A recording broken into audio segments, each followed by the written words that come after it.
Gravação pendente. Ah, agora está gravando.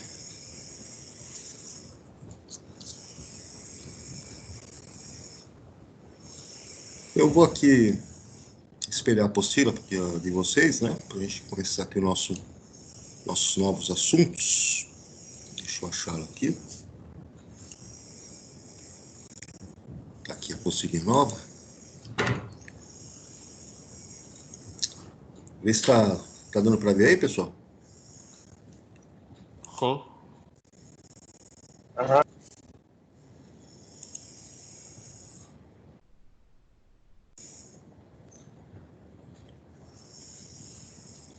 Deixa eu voltar lá. Tá, então, o nosso assunto aí, nosso novo conteúdo, vamos tratar aí nesse terceiro bimestre, né? Respeito aí, então, a primeira parte da astronomia. Deixa eu voltar aqui. Mais uma entrando. Então, aí o nosso novo conteúdo, né? Nossos novos assuntos. A primeira parte, né? No primeiro capítulo que nós veremos aí será a parte de astronomia, estudo aí do universo, né? Do cosmos, quais são, né? Os nossos astros, corpos celestes, como é que funciona aí a parte de astronomia.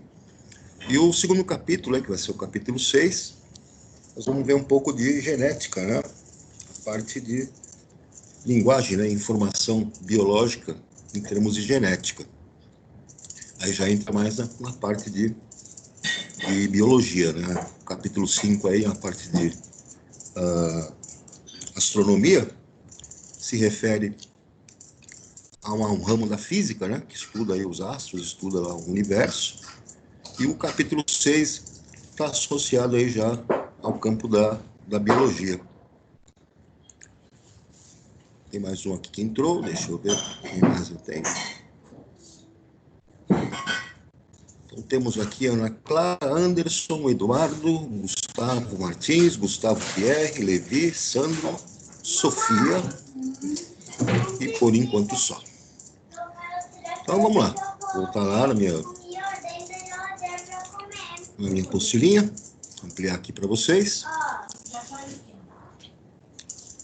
Então, a apostila em mãos aí, pessoal, para a gente acompanhar aqui, tá? Então, tá aí na página 2, né? Capítulo 5, Descobrindo o Universo, né? O estudo aí de uma astronomia básica, que nós vamos ver aí alguns conceitos, né? Então, tem essa primeira figura aqui, né? Uma gravura de Flammarion, que era lá um alquimista. Mostra aí, né, as estrelas, mostra aí a abóbada celeste, né? Mostra o Sol e como ele imaginava, né? Como que ele entendia que era lá, né? Como que o universo era formado ali, com os seus elementos, né? Então você tem aí elementos como estrelas, tem elemento aí como o próprio Sol, que está aparecendo aqui também, é uma estrela, né? Tem ali a Lua, né? Uma representação da Lua, também um satélite, né? No caso do nosso planeta, que tem vários elementos aqui que remetem, então, ao estudo, né, dos astros, né? O estudo do universo. Então, aqui, turma, a definição aí da nossa astronomia, né? Então, é uma das ciências mais antigas, né? É um dos campos de descobertas e de estudo mais antigos do ser humano, né? Foi muito utilizada aí como referência para muitas atividades de vários tipos de civilizações, que muitas vezes baseavam a sua agricultura, baseavam lá as suas produções e até mesmo as suas construções com o auxílio da observação, né, dos astros, da observação do próprio universo, né? Houve uma evolução muito grande na astronomia à medida que a tecnologia foi avançando também, né? Então, à medida que nós tivemos aí avanços tecnológicos de instrumentos, né, de recursos tecnológicos, mais nós conseguimos entender como é que é o funcionamento lá do universo, como é que ele funciona, né? Então, a astronomia, na verdade, ela está relacionada, está associada à própria evolução da nossa civilização, da evolução da sociedade. Então, ele faz uma pergunta aqui, ó. Cite expressões artísticas, pintura, escultura, monumento, música, poema, filme, etc., que tem relação com astronomia. Dá para você encontrar vários tipos, né, de elementos aí, de expressões artísticas que tem relação com a astronomia. A figura do Flamarion é uma delas que está se mostrando aí em cima, né? Se você pegar, por exemplo, as pirâmides lá do Egito, a construção dessas pirâmides seguia um modelo de arquitetura que levava em consideração a posição lá das estrelas, a posição lá do Sol, né? Se você pega ali elementos da cultura babilônica, por exemplo, né, que também estão relacionados ali à contagem do tempo que estava associada, né, ao movimento dos astros, ao movimento, vamos dizer assim, dia e noite, né, Sol e Lua. Então, são vários elementos que você pode, né, observar aí dentro da construção artística, arquitetônica e de produção dentro da nossa sociedade, né? Ele faz uma terceira pergunta aqui, ó. Seria possível passar as férias em Marte, por exemplo? Obviamente que não é possível fazer isso porque não temos condições, né, de atmosfera lá em Marte. Levaríamos aí na nossa nave mais rápida 5 anos para poder chegar até lá. E não há uma infraestrutura no planeta, né, para que você consiga, né, estabelecer, por enquanto, condições de permitir que o ser humano habite, né, esse planeta. Mas existem estudos, existem projetos que estão sendo feitos lá pelas agências espaciais, onde futuramente a tecnologia vai permitir com que nós consigamos construir, né, bases nesse planeta. Isso é tudo uma questão aí de tempo, né? Mas vamos conseguir chegar lá. Visitar uma galáxia distante.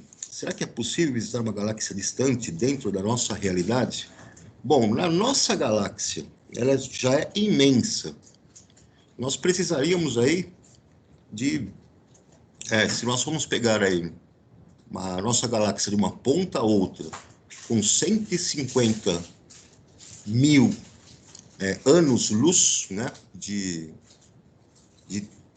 extensão de um braço ao outro, significa que a luz, viajando a 300 mil quilômetros por segundo, levaria 150 mil anos só para atravessar toda a nossa galáxia.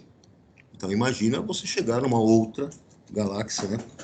Quanto tempo levaria? Então, é um desafio, assim, muito grande, né? Devido ao quê? As proporções, os tamanhos que são, de dimensões aí gigantescas. Os objetivos aqui do nosso estudo, então, tá aí, ó, discutir sobre o papel, né, da astronomia no desenvolvimento da sociedade e sobre a visão, né, que diferentes culturas tinham aí do mesmo céu. Então, você tem uma cultura lá no Egito, eles tiravam informações a respeito lá do céu, né, e transmitiam essas informações dentro do arcabouço cultural deles, tinham uma interpretação de uma forma. Lá na Babilônia, os caras tinham uma interpretação de forma diferente. Na China, eles tinham lá representações também que eram também características deles. Então, cada civilização de época, né, tinha uma leitura de como funcionava lá o universo, através das observações que eram feitas lá, as observações do céu, né? O que nós temos que assimilar aqui também? Ó? Descrever a composição e a estrutura do sistema solar. O que nós temos lá no sistema solar? Qual é a composição dele? Como que é a estrutura? Como que é o funcionamento? Quais são, né, as leis que regem, né, a física desses corpos celestes, né? Temos que entender o ciclo de evolução das estrelas, desde o nascimento até a morte. Então, como é que funciona uma estrela, né? Como que ela se forma? Como que ela vai tendo o seu período de vida, vamos dizer assim? Qual vai ser o destino dela? O que interfere nisso? Será que é o seu tamanho? Será que é a sua massa? Que características ela tem que vão determinar, né, o seu ciclo de evolução? Entender um pouquinho de escalas astronômicas, né, e a nossa localização no universo. A escala astronômica, então, uma delas eu acabei de citar para vocês, que é o ano-luz, né? É uma unidade de distância. Né? Seria a distância percorrida lá pela luz, né, durante, né, o período de um ano.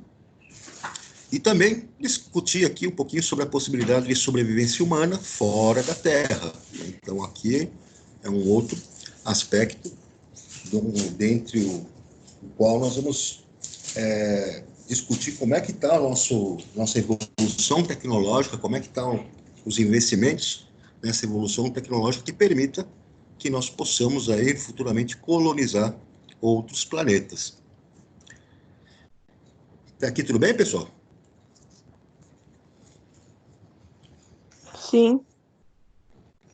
Bom, primeira parte desse conteúdo é astronomia em diversas culturas, né? Então você vê aqui na sua apostilinha aí na página que ele mostra aqui 3 diferentes, né, civilizações dentro da sua época, né, dentro do seu tempo, como que eles faziam essas observações e como que eles, né, criavam, né, um entendimento, um modelo de como funcionava, né, como funcionava o universo. Então você tem aqui no primeiro quadrinho um cara lá, né, grego, da cultura greco-romana, vamos dizer assim, né, o cara observava, né, o céu, observava as estrelas a olho nu, e a partir dessas observações ele começava a levantar suas hipóteses, né, e criar as suas teorias de como que era, né, como é que funcionava esse universo, o céu, enfim, né, esses astros. Aqui na tirinha do meio eu já tenho aqui um carinha, né, que já está usando aqui uma luneta.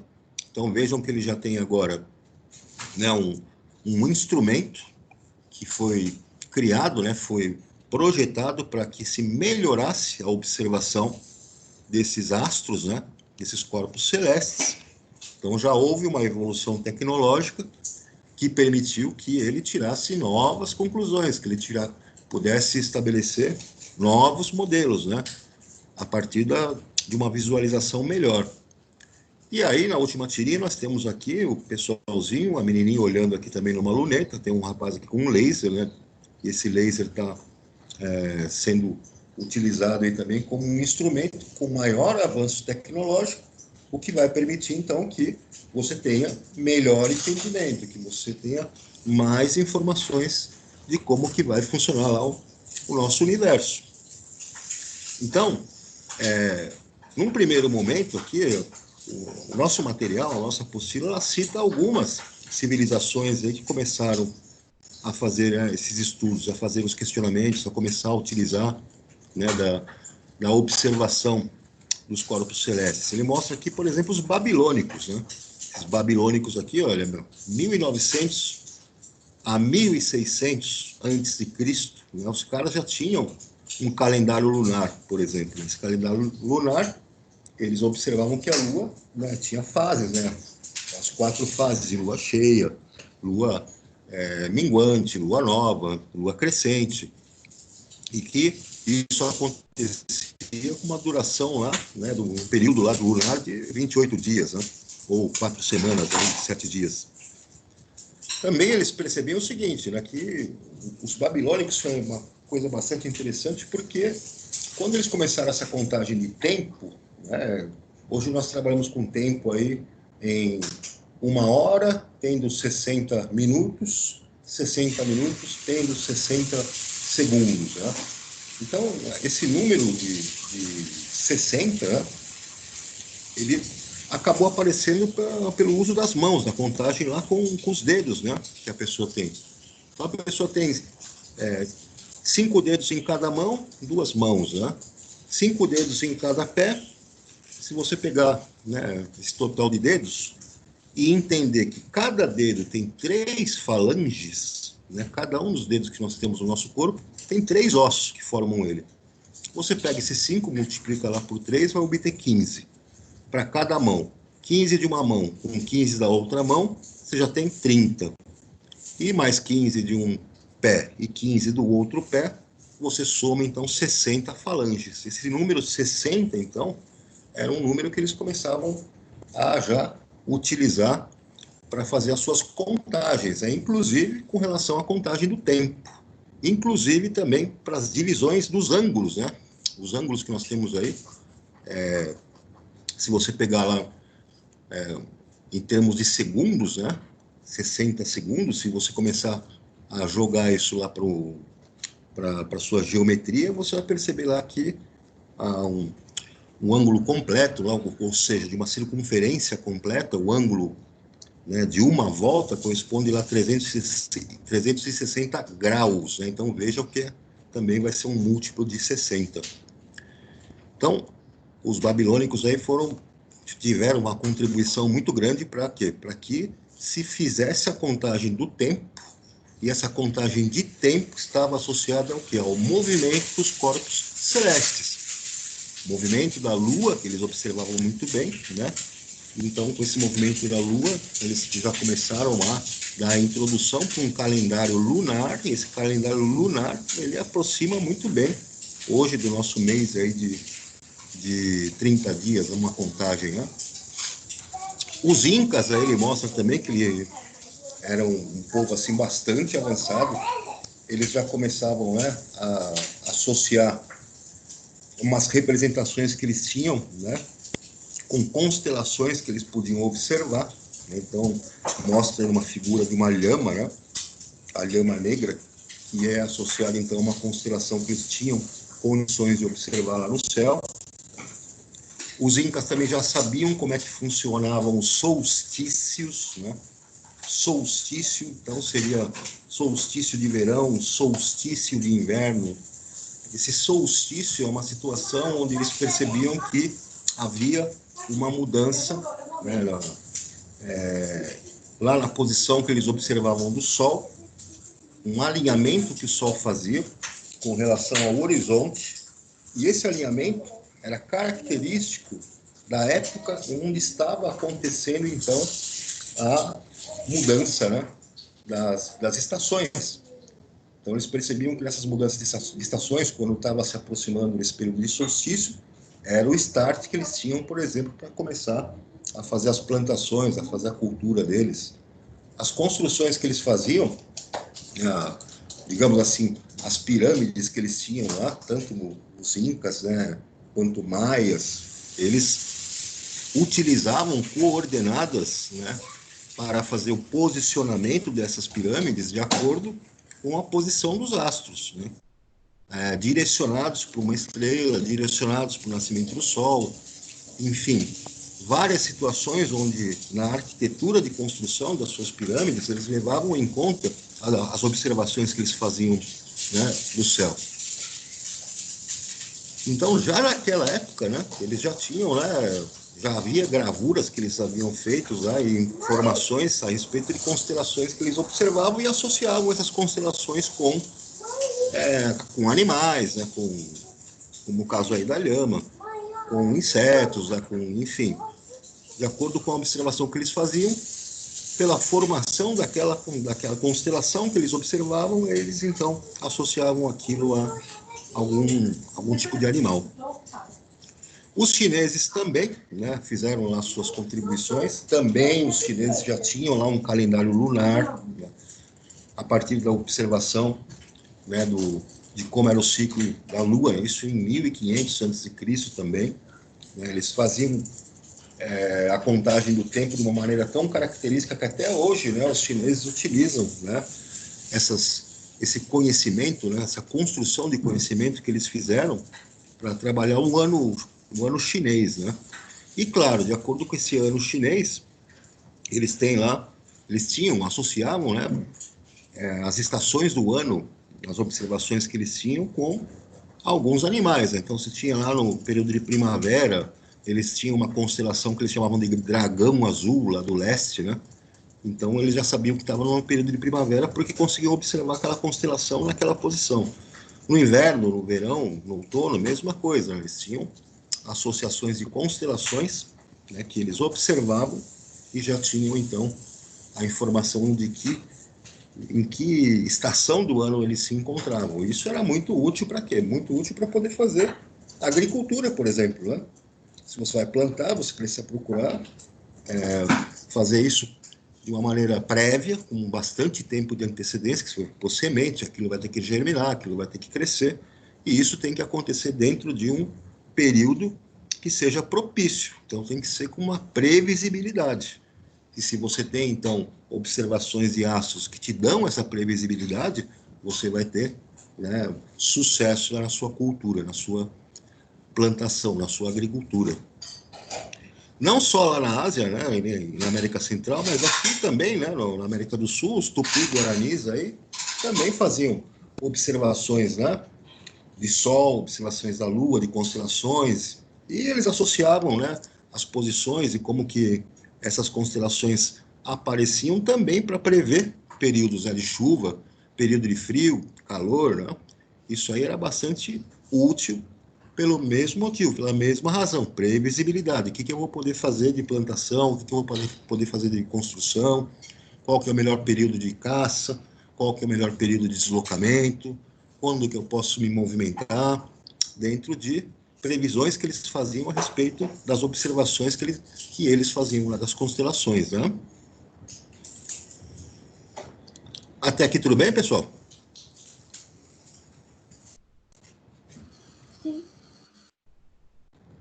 Olha só, todo conhecimento, né, todo conhecimento, toda linha de conhecimento, toda linha científica, sempre vai ter, né, uma instituição que vai unificar, reunir e unificar todas as informações, estudos e pesquisas que são feitos a respeito daquela ciência. Assim como você tem lá na química a IUPAC, que é um instituto lá que reúne todo o conhecimento da química e mostra uma linguagem única a respeito das informações que nós temos. Na astronomia, não acontece de maneira diferente. Você vai ter lá uma união astronômica internacional.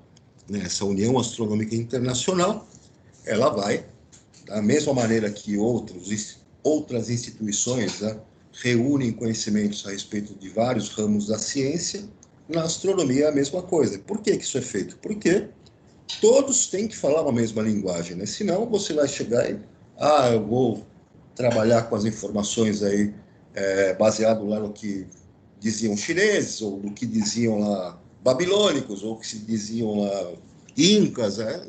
Todo esse tipo de coisa foi acontecendo, né? Cada povo, cada civilização foi dando a sua contribuição, mas você precisa de uma linguagem única.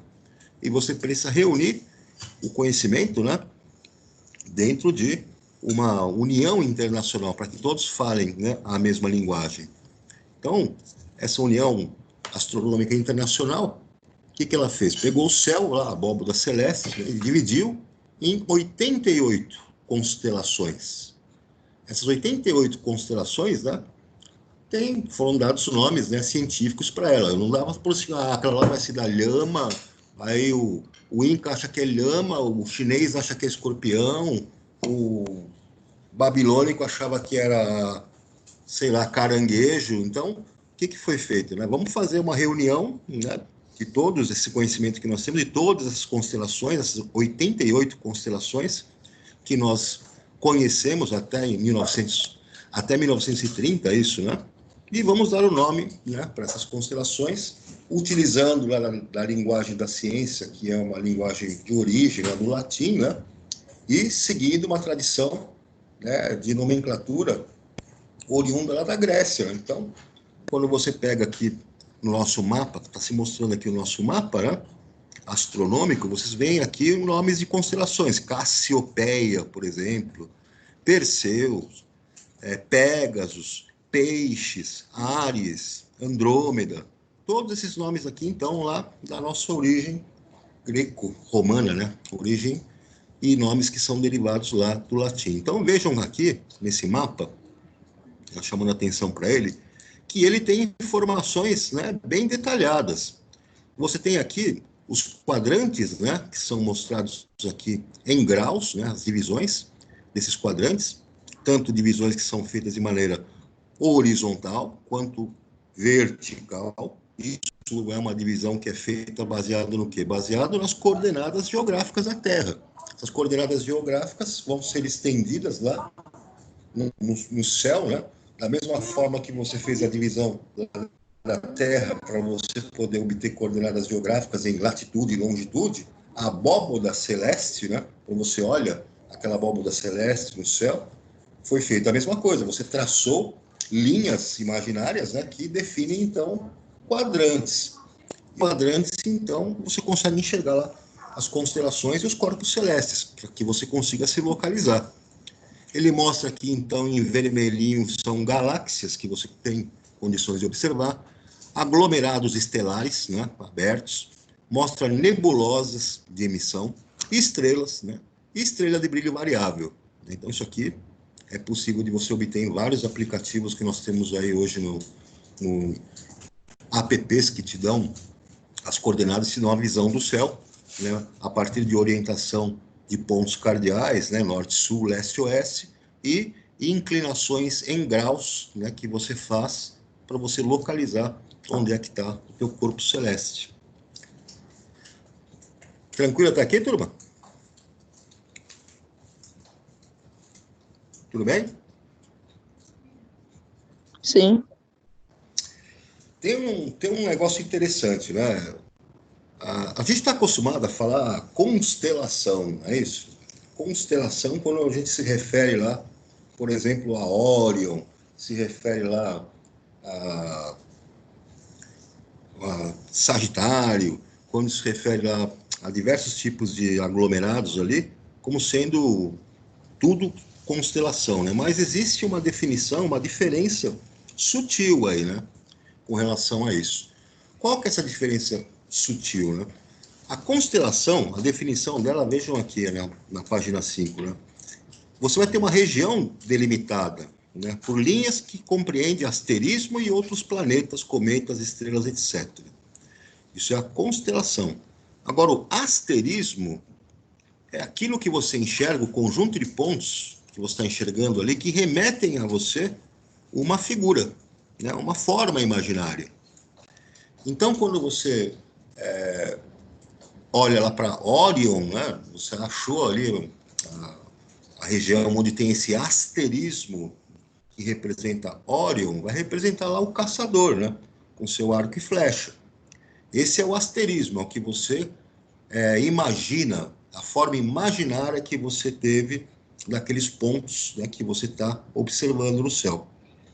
Agora, a constelação, ela vai representar todo o conjunto de astros que você tem naquela região. Além daquele asterismo que tenha algumas estrelas alinhadas de forma a remeter a uma figura imaginária, você pode ter naquela região também nuvens, pode ter ali galáxias que você tem enxerga alguma coisa delas, você pode ter cometas, você pode ter asteroides, pode ter uma série de corpos que estão ali, celestes, até mesmo planetas, né, que também fazem parte daquela constelação. Tá claro isso aí, pessoal?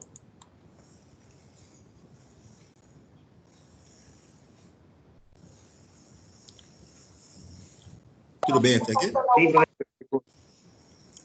Então, aqui, ó, ele mostra algumas figuras de asterismo.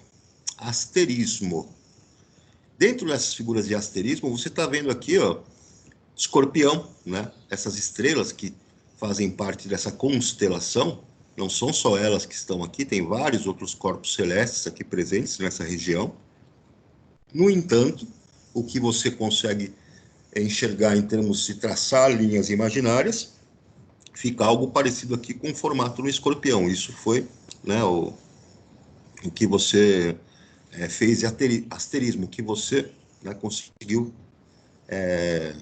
imaginar a respeito disso. Tem aqui a de Pégasus, né? Então essas estrelinhas aqui, elas dão a impressão para você de um cavalo, né? O Pégasus, então, é aquela figura mitológica lá grega do cavalo de asas, né? Você tem aqui Órion, então aqui embaixo O asterismo está representando o quê? Um caçador, né? Esse caçador aqui está com um arco e flecha, né? Para fazer a sua caça. Tem aqui as três Marias que representam lá o cinturão de Órion, né? E a de leão, eu não sei porquê, mas os nossos amigos, né? Imaginaram aqui esse asterismo como representando lá um leão. Então, todas essas aqui conseguem ser vistas no hemisfério sul, né? Então, nós conseguimos localizá-las aí no céu, no hemisfério sul, né? Dependendo da época do ano, conseguimos encontrar, né, essas 4 constelações aí de maneira fácil aí, e a olho nu, né? Tranquilo, pessoal?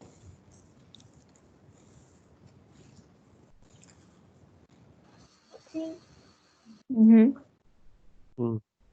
Olha só, dentro da evolução do conhecimento aí dentro da evolução da astronomia, né, muitas teorias, muitos modelos foram propostos, né, por diversos tipos de pensadores, diversos tipos de estudiosos que propunham como era, né, esse universo a partir dos recursos que eles tinham na época e usando bastante, né, não só da imaginação, mas também da, da utilização da matemática, né, que foi fundamental aí para que você pudesse determinar, colocar novas teorias. Então, alguns pensadores antigos que aparecem aqui na nossa apostilinha, o Tales de Mileto, por exemplo, né, matemático, astrônomo, filósofo, né, então ele foi um dos primeiros aí a propor, né, a explicação para eclipses, né, o eclipse solar.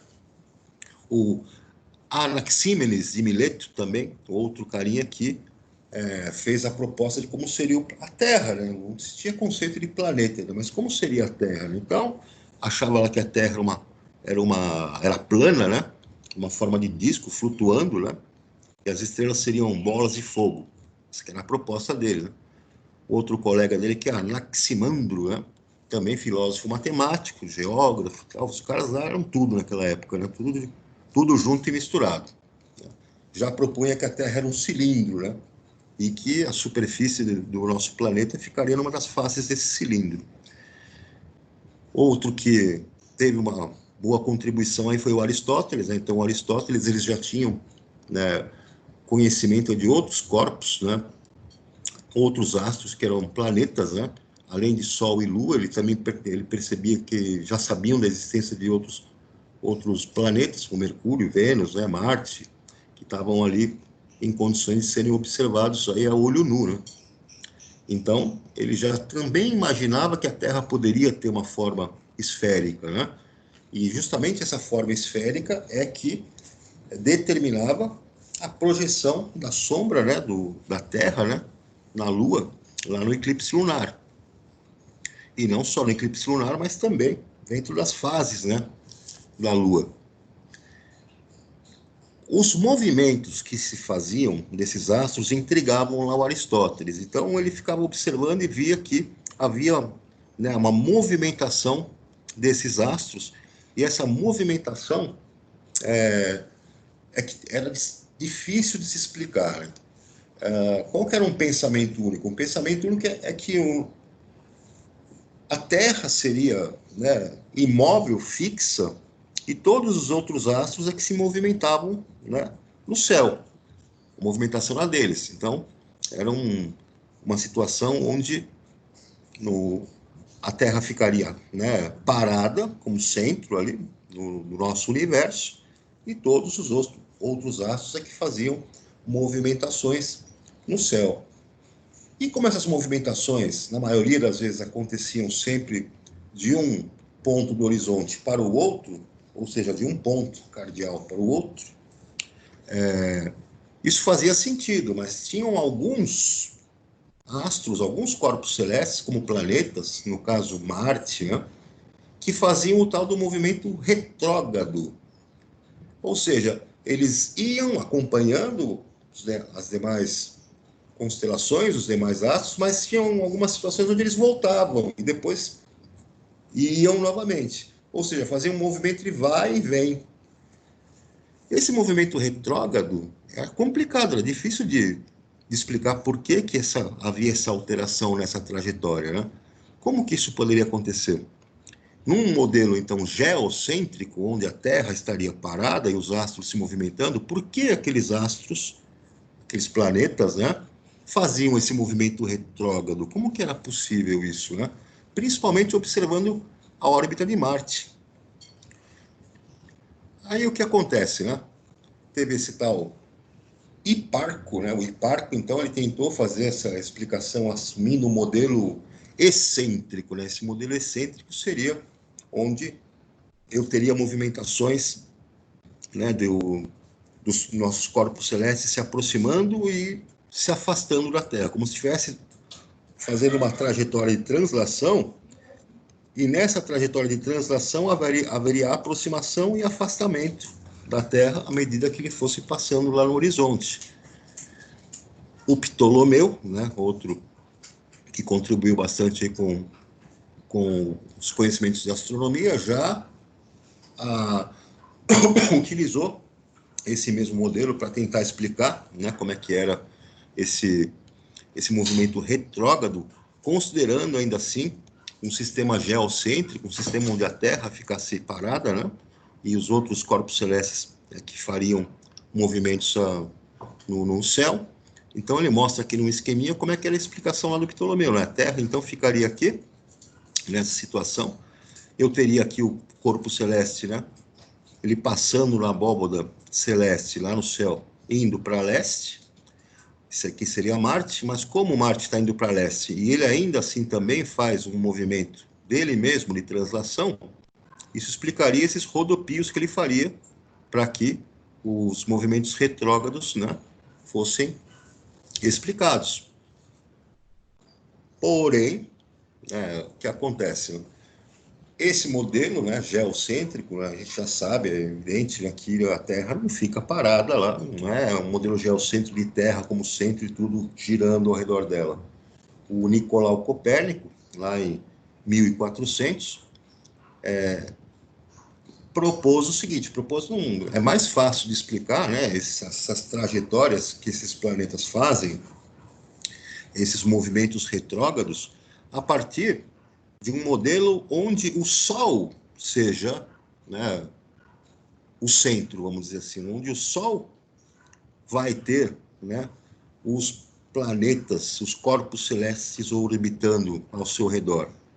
E com isso, vocês podem ver aqui nesse esqueminha que foi colocado aqui no modelo heliocêntrico. Nesse modelo heliocêntrico, nós temos então o Sol como centro de um sistema e os corpos celestes que estão submetidos a esse movimento, né, que muitas vezes acaba sendo retrógrado, é que vão estar girando ao redor dele, vão estar em órbita, né, do Sol. Esse modelo foi reforçado por outras contribuições de outros astrônomos, entre eles aí o Giordano Bruno, o Tycho Brahe, Kepler.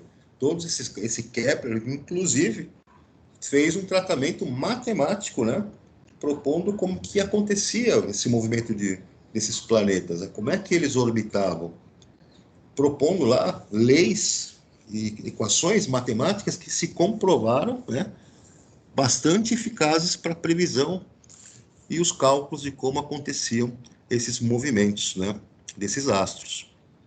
Então chegamos aí no modelo heliocêntrico, modelo onde nós temos o Sol como sendo o centro de um sistema.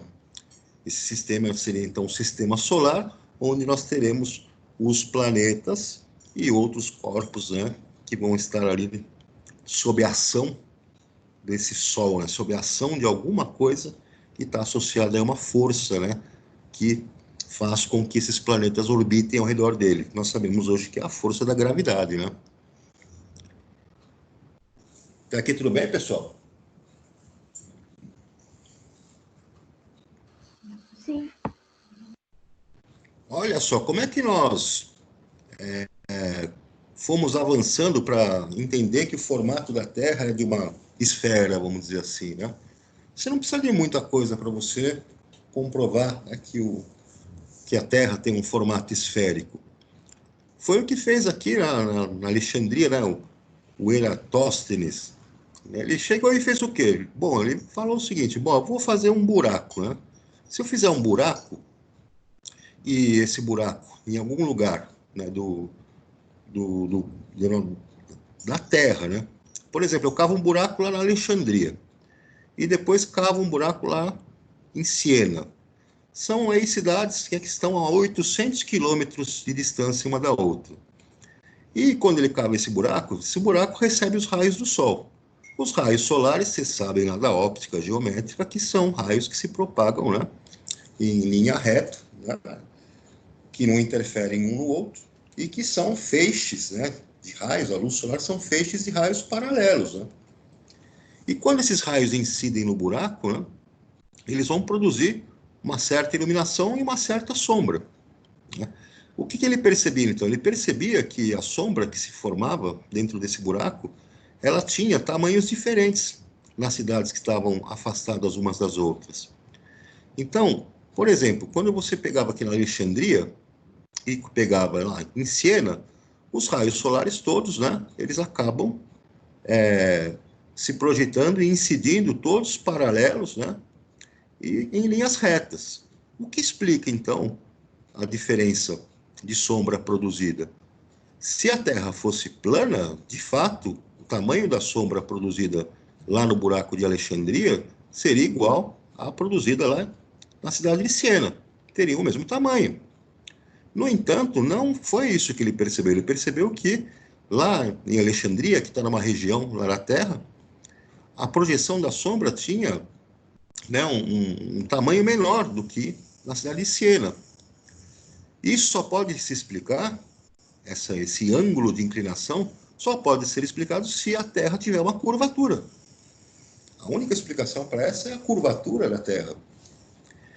Então, já se conseguia, né, a partir de um experimento simples, de uma análise simples a respeito de projeções de sombras, né, que nós temos aí a Terra formando, né, uma curvatura, e se a Terra forma, né, tem uma curvatura, ela não pode ser plana, ela tem que ser redonda. Por mais que os caras hoje apareçam aí com as teorias de Terra plana, os malucos que vocês veem aí nas redes sociais, no YouTube, tudo isso é balela, né, pessoal? É pura viagem. Lá naquela época, né, naquele tempo, né, a 194 antes de Cristo, os caras já tinham essa percepção, já entendiam, né, que a nossa Terra tinha, nosso planeta, hoje sabemos que é um planeta, né, mas a Terra tinha curvatura e na verdade era redonda. Até aqui tudo bem, turma? Tudo? Sim.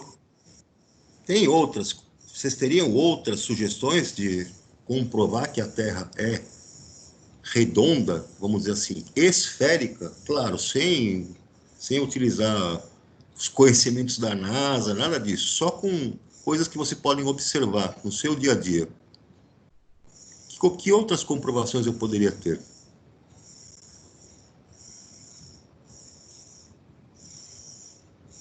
Pense aí um pouquinho a respeito. A sombra da Terra projetada na Lua, num eclipse, por exemplo. Os navios, quando vêm no mar, lá no horizonte, primeiro aparece o mastro, depois aparece o casco dele. Também é uma comprovação. Se eu disparasse um laser bem alinhado com o horizonte, essa luz deveria, né, se propagar de maneira infinita, mas o que acontece? À medida que você vai disparando e observando os ângulos, né, a gente percebe que essa luz não se propaga de maneira infinita. Em algum lugar ela acaba batendo. Os próprios satélites, né, geoestacionários, também já comprovam, né, que a gente precisa ter, né, meios de transmissão que considerem a curvatura do planeta. Ó, pessoal, tem aí uns exercícios para vocês fazerem, aqui também, aqui atividades, tá? Estão aí na página 8, para vocês se divertirem, na página 9. Tem um mapinha aqui estelar, né? até a página 9. Então, o exercício da página 8 e 9, para vocês se divertirem em casa, na próxima aula a gente volta e corrige. Tranquilo?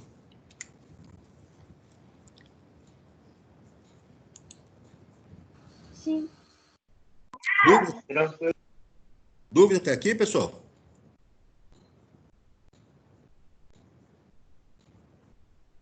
Acho que não, professor. Beleza, então. Eu vou sair para ir para a próxima aula, dar um intervalinho aí para vocês. Qualquer dúvida, vocês me dão um toque aí, beleza?